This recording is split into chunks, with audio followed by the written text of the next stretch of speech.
I am an atheist and a former Christian. As a former Christian, I look back to what I used to believe, and I wonder how I could have been so naive.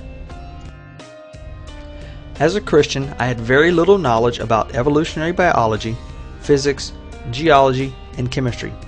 Yet I argued about evolution, fossils, and radioactive dating. I claimed to know problems that scientists just happened to miss when developing these thoroughly tested methods. These supposed flaws were pointed out to me by other Christians. Now I have read several books on each of these subjects and understand more than I thought I ever would. I know now that scientists have accounted for each of these supposed flaws. As a Christian, I vigorously denied the existence of thousands of gods claimed by other religions, but I was irritated when someone denied the existence of my God. I had an emotional attachment to my belief. My beliefs are now based on logic and reasoning, and not emotional feelings.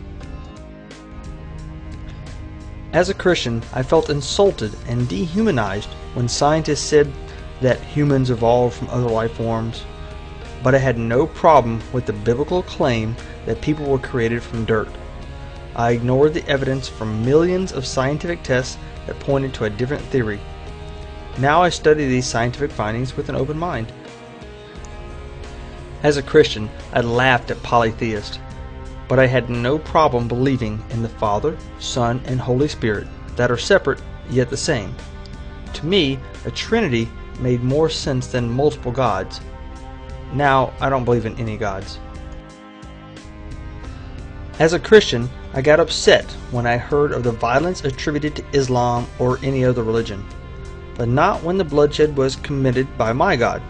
I made excuses for my God. For example, the slaughtering of all the Egyptian babies in Exodus and the genocide performed in Joshua, including women, children, animals, and trees. I also claimed that my God was loving and kind. As a Christian, I thought Hindu beliefs that deify humans were just silly. I believed Greek claims about gods sleeping with women were absurd. Yet I had no problem believing that the Holy Spirit impregnated Mary, who then gave birth to a man God, who got killed, came back to life, and then flew up into the sky. I realize now that the difference between these beliefs is minuscule. One is just as silly as the next.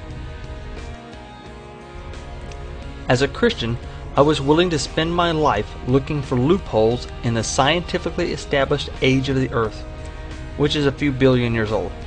But I found nothing wrong with believing dates recorded by Bronze Age tribesmen sitting in their tents and guessing the age of the earth. As a Christian, I believe that the entire population of this planet, with the exception of those who shared my beliefs, would spend eternity in an infinite hell of suffering, and I considered my religion tolerant and loving. I am free of the fear of hell now. As a Christian, I ignored the textual scholars that showed evidence that the Bible was not a reliable source. However, an emotional person rolling around on the floor screaming gibberish was all the evidence I needed. I know now it was just plain nonsense. As a Christian, I thought that the double-blind studies showing prayer completely ineffective were diversions from Satan. I believed the unanswered prayers were simply God saying no. I ignored the fact that praying to any God produced the same results. I also ignored the fact that if my God was the one true God, my prayers would be answered more often than other religions, which would cause a statistical anomaly that could be measured. I don't waste my time praying now. As a Christian, I actually knew little more about my religion than what I heard in church. I did not study the history of Christianity, the early church, how the Bible was written, what books were left out of the Bible, the mistranslations from the original Hebrew, and the atrocities committed in the name of Christianity. This knowledge was not needed to be a Christian. Studying all these items and actually reading the Bible, the entire Bible, helped me see the truth. I am happy I do not believe in superstitions anymore. I believe actions are more important than beliefs.